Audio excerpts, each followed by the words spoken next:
Okay, so I want you to go to Whitebox QA. Okay. I'm just telling you the scenario what you need to create, right? Go to Whitebox QA, then click on register.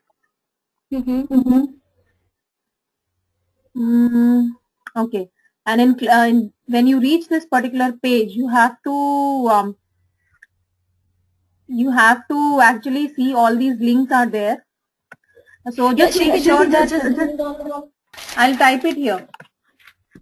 Okay. Go to whiteboxqa.com, then click on register. On the landing page, find the title, print it, and make sure there is a link with text.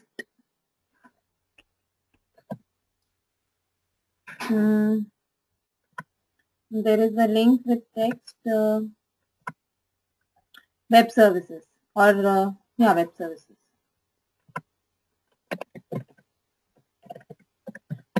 So just write a main program, like single flow. I don't want the whole framework. Okay. Shall I write it here, Shivji? Yeah. Okay. So are you clear with the scenario? Yeah. Okay.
By link.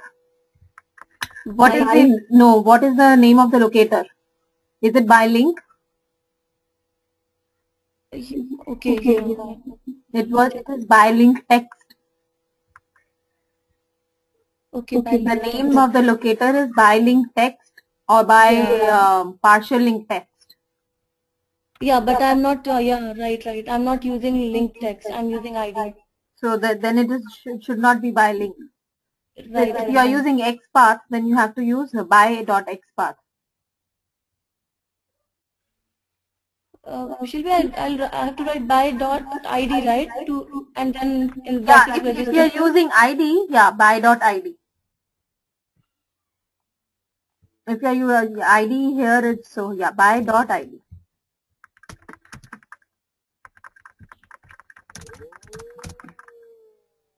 ID and then in brackets or what? Name, what is the ID? That's registered. The ID equals or? No, just register. By.id means it is gonna find an element with ID, whatever you type in here. Just make sure the uppercase and lowercase are matching, otherwise your script will not run. Okay.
And the last one, make sure there is a link with the text web services that I have to do with the assertion, right? Yes. So See, if you are doing to find the assert, yeah. So what you can do here, maybe you can write if statement. Okay, I'll do. You can just change this main to a JUnit method. That also you can do if you want to use assert. Okay. Yeah, that is possible, right? Yeah.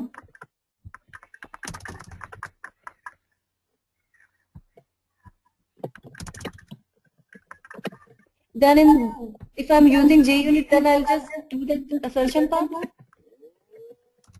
What is that?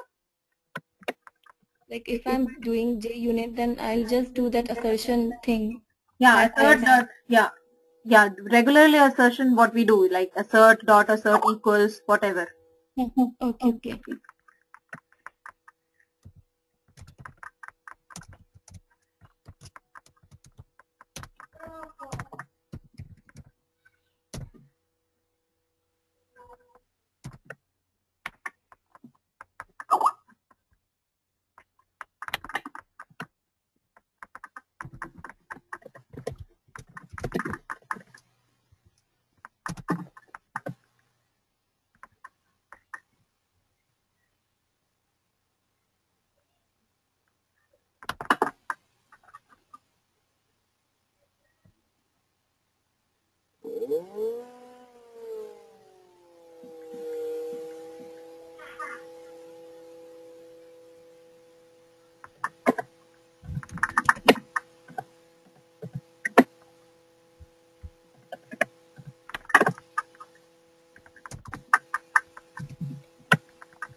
X is small. Yeah. The function is. And if you want, there is actually a plugin called XPather, but I don't recommend that in my classes because it automatically creates the XPath. Okay. So you can try if you want sometime. Okay. So it's also undefined. A does not contain. So A text, is it link text web services? Okay. Let me see. Or I can link text with that. Yeah, you can use by link text. Yeah, that is better. Yeah.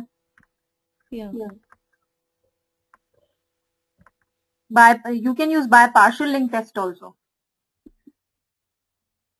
Yeah, by partial link text. But in that case, then JUnit is not good, right, Shilpi? Why not? In JUnit, By partial link test, what you will get a web element, right? So then you can say that if web element is null, assert not null. If it is that object is null, that means the object is not found.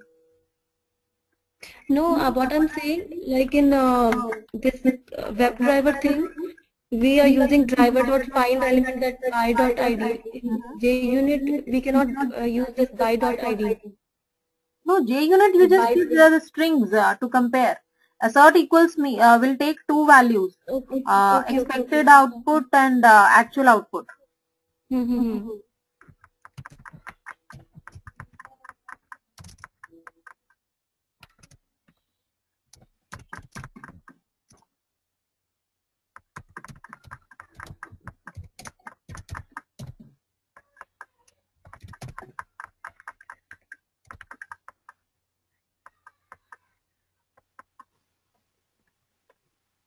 see, get title is basically an API of the driver object, not for the element. So you want the page title. So it should be driver.get title. This one? Yeah. Okay.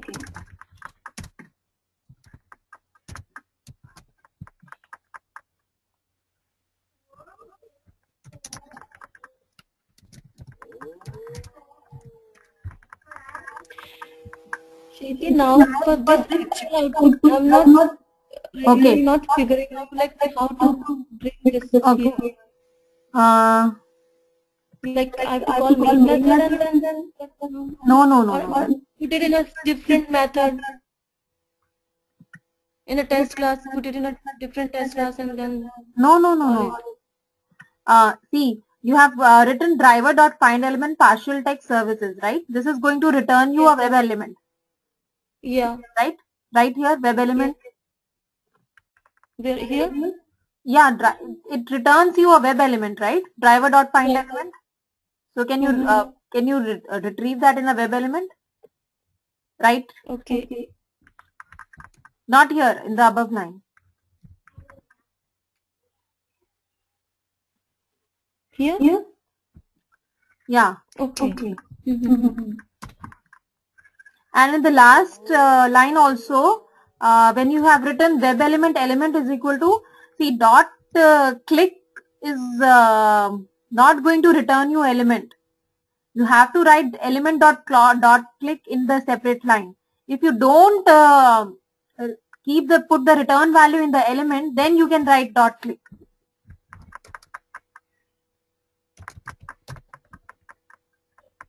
Yeah.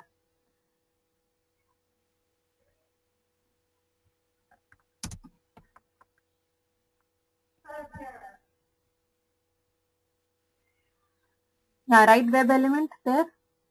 This is another element. Yeah, element, it's okay. It is fine. It doesn't matter. Now you can write element dot, how would you see, this is an element. How would you get the text of that element? Yeah. How do you get? What is the API? Get text. Element dot get text. So your actual output would be element dot Web services? dot get text. No, so it okay. Element dot get.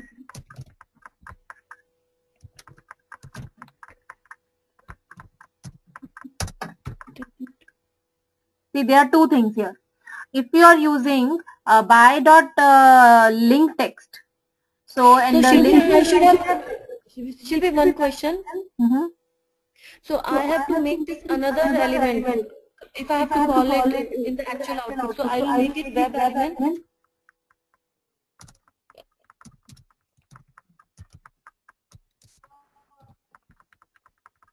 Element 1. So that element 1 I have to call, right? Yeah, element 1. Okay. So see, that is fine. Even element you could have used. It doesn't matter. What I'm trying to say is when you say driver dot find element by dot link text, and you write the whole thing, web services. That means you are trying to find the element with that link, with the text, right? And if it is there, then your element 1 is not equal to basically it's a not null value if it is found, right? So you can assert. So you can assert not null element 1. That you can do instead of just comparing. Already you are comparing with the link text. So you are doing it again and again. So that is not required. Can you do it? What I've just told you. Yeah.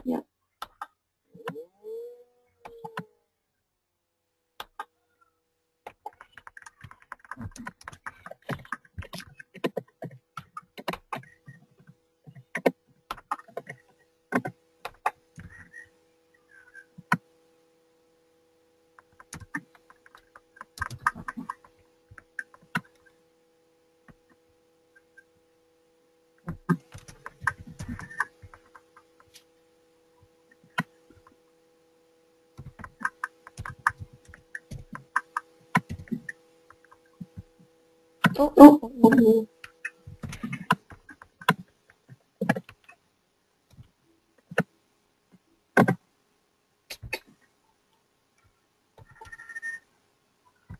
Alright, Shilpi, what is happening? Oh, can you refresh it?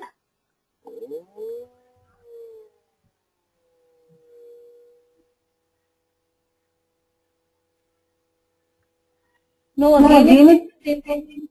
Oh, okay. Okay, it's okay. Leave it. Oh, everything is gone now.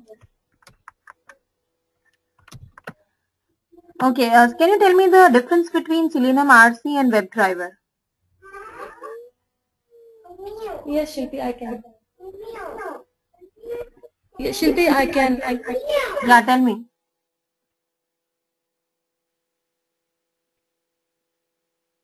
And WebDriver. Selenium RC is Selenium 1. It uses JavaScript in the AUT and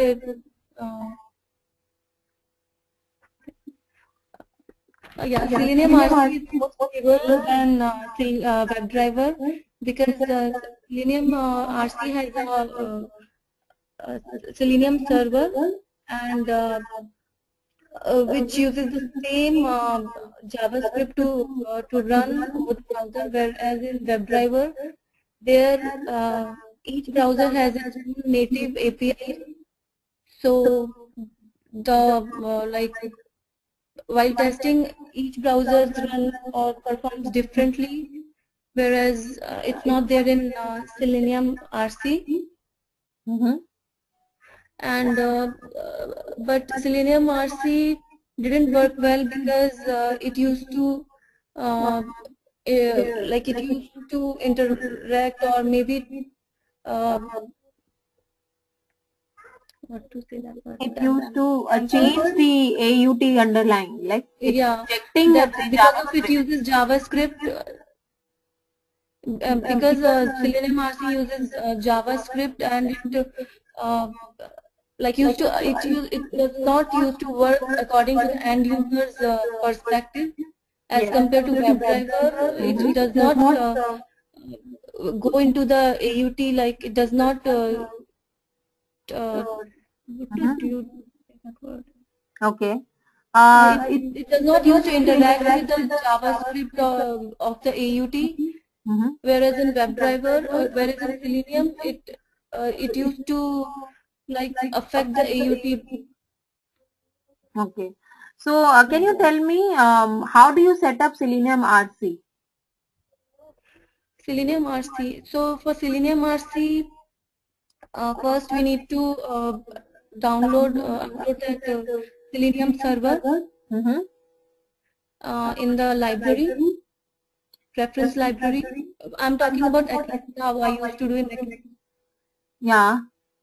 Then? So and then the client server as well, client library. For Java, Separately. do you really need a client library? For the WebDriver we don't, but for RC, yeah, it is required to have a separate library.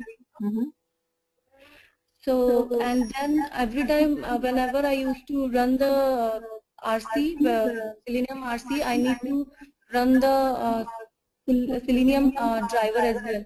But in the case of WebDriver, I need not to run a separate. Not driver, server. Selenium server Yeah, you need to server. start. What is the default port at which the Selenium server starts? Default port for the Selenium server. How do you instruct your script to use the that particular browser? Start the script in that particular browser. How do you instruct in Selenium RC script? What object do you create?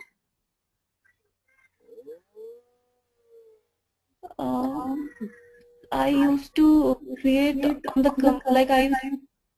I made the batch file and used to run it on command line. That is the Selenium server that is running, right? Yeah. you have to give request to the server. So you are writing the script, client scripts, right? So which Yeah. object interacts with the server? Default Selenium. Default syllable. Okay. Yes, and what do you remember? What are the various arguments for that default Selenium object? No, Shilpi, I don't remember that. And how do you do that in WebDriver? For WebDriver, I used to download like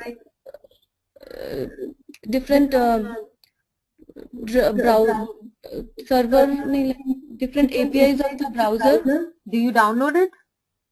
No, What do you I don't download? download. No, I don't download. I just initialize it Yes. So what do while you writing download? the script. What do you download? I download that standalone jar only, which Yes. contains everything, the server, the library. Yes. Yes.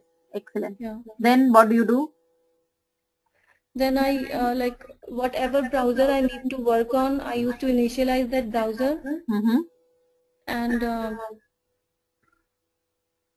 Shilpi, I remember that we used to only for Firefox, not but for other like Chrome or some like Chrome and IE, we used to download another binary. Yeah, another binary. And then we have to set up the environment variable, like webdriver.chrome.driver. We need to set up this environment variable and give the path of that file, binary file. Okay. Okay. Can you tell me, like, let's say there is a page in which there are 5 or 6 images. Each image is taking a different time to download, right? So in this kind of scenario, what will you do? How would you ensure that all the images are downloaded and they are being displayed? Okay. So you we don't will follow page factory model in this? No, why page factory model? What I'm saying that your page is getting downloaded, right? So you have to assert that 5 images are there. Okay. But they are taking some time. They are huge images. So how would you instruct your WebDriver script to wait for those images before doing the next action? So for that we will use wait for page something. Wait for page is in RC. What is in driver? WebDriver. In WebDriver.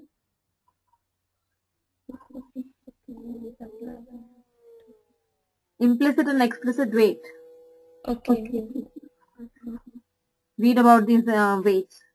Yeah, I read it, but I just forgot now. Okay, good.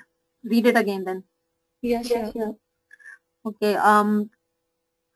Okay. Let's say that you have to log into a website, right? And once you log in, you are taking certain actions. Like once you log in, there is action 1, action 2, action 3, action 4, right? But for all those 4 actions, you have to log into the website. So what is your approach in creating the framework for this?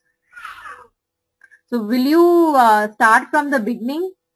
Like every time for every action, will you start from the login, or how would you do? Shilpi, can you repeat the question? Okay. See here. There is Whitebox QA. Yeah. Okay.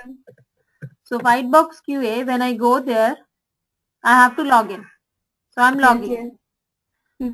Okay. After logging, see there are I have to test this current batch schedule webinar, right? Then I have to test let's say this note section. Okay. So there are 2-3 actions which I need to take. So what I'm asking is, what is your approach? Will you start your script? Will you create your test starting from the login and going to doing various actions. Like first, right, you will say you will log in, you will do a search, and then or what you will do, like you will first you will log in and then like then you Yeah, will create different actions. What is your approach? yeah, first I will create a separate page for login first, and then uh, yeah, there will be a separate page for login, and then that first it entered through the login page, then it won't log in again and again to test the actions that are to be tested, and then all the actions that has to be taken will be kept in a like all those actions, if it's there in a single page, then all those functions or the actions, I'll make a different method for each section or each action. Is that right, Shilpi? Yeah, this is Because one the of the functionality we keep in a different method. Yeah, so what we can do here, let's say I want to test for all these scenarios. So I'll create one page class, like one page would be for login, right? And then in the test class, I'll create a test method for the login, because if the login failed, there is no point to go further. And like I can, in TestNG, you can give on depends on method. So for action one, let's say, I would say it depends on login method. So if login fails, it will not undergo for the action. So for then action 2, again, I would do the same thing. So here what I'm doing, my flow of action is like I'm logging again and again to test all the functionality, right? Is this clear? Yes. Yeah. So this is one way. Another way is like that. Let's say there is one test method only wherein you are logging in, right? And then you are navigating to one page. Then you are going back. Like you can always go back and forth, right? Yeah. Using browser or using certain link. So you are creating a and you can navigate as well. Yes. So in one test method only you are testing all the actions. So this way you are just logging once, right? So what I'm trying to say in this scenario, what I'm doing, let us go back to login page. So in this scenario, what I'm doing, I'm clicking on login, clicking on this button. Then if I have to test this, so I will go to notes. Then I'll go back. Then I will go to current batch schedule. Then again I will go back. Then I will test some other page. So this is just one simple flow. One single flow, right? Do you get this? So this is one single flow. And in one single flow, you will be doing all the assertions. So there will be one test method. So if you are doing one test method, so probably you want to do soft assertions. Do you know what is the difference between soft and hard assertions? Yeah. What is that? In hard assertions, we are like that has to be done. Like in TestNG, if we on top of the test we write depends on method, then that method will depend, like it is dependent on that particular thing. No, this is different. Depends on method means one test case is dependent on other test case. That is different. Hard assertion means if one assertion fails, then it is not going to go to the next line. It throws an exception and come out of the loop, right? Not of the loop, no, come out of the method. So your test case fails in that case. Soft assertion means when let's say a link is not working, but still you want to run the script, go to the next step. If some assertion fails, you still want to go ahead, right? So you might be given some warning, like you would log those details that this assertion failed. So for soft assertions, you have to write your own class of assertions. You have to create your own method where you will catch the exception. So what is the exception that comes if this assertion fails? Assertion error? Yes, Exception? assertion error, yeah. Assertion error exception, you need to No, catch that. it's an error. Assertion error. Yeah, it is an assertion error. This is the name of the exception that comes. Okay, so you have to catch it, and then you have to log in that details into poto.log or any other document you are logging in, right? And then move on to the next step. Is that clear? Yeah, sure. See, get current URL you would be using that to verify that you have reached that particular page. Okay, and then then you have to, you know, if you are doing get dot get should not be done. That means you are not following. You are going to the URL and navigating. That's not the right way to do it. You are navigating. User would be navigating through the application through links. So you have to record that only.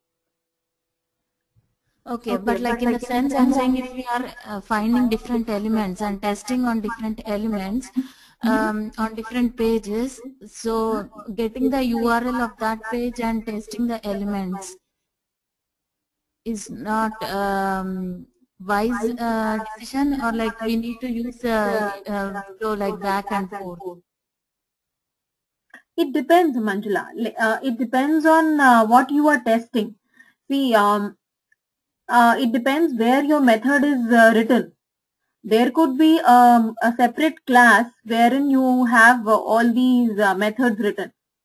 See, the kind of scenario which I am giving you, action 1, action 2, action 3 might land you in different pages. If it is in different pages and you want to do the assertions on different pages, then you would use the way that with what you are saying, right? But if your test case is like that, that you have to navigate to 2-3 links and do some assertion in that scenario, then probably you will write it into one class only. Okay, it all depends upon the scenario, you mean? Yes. What you want to find out? What is your test case? Okay. Yeah. Thank you, Shikha.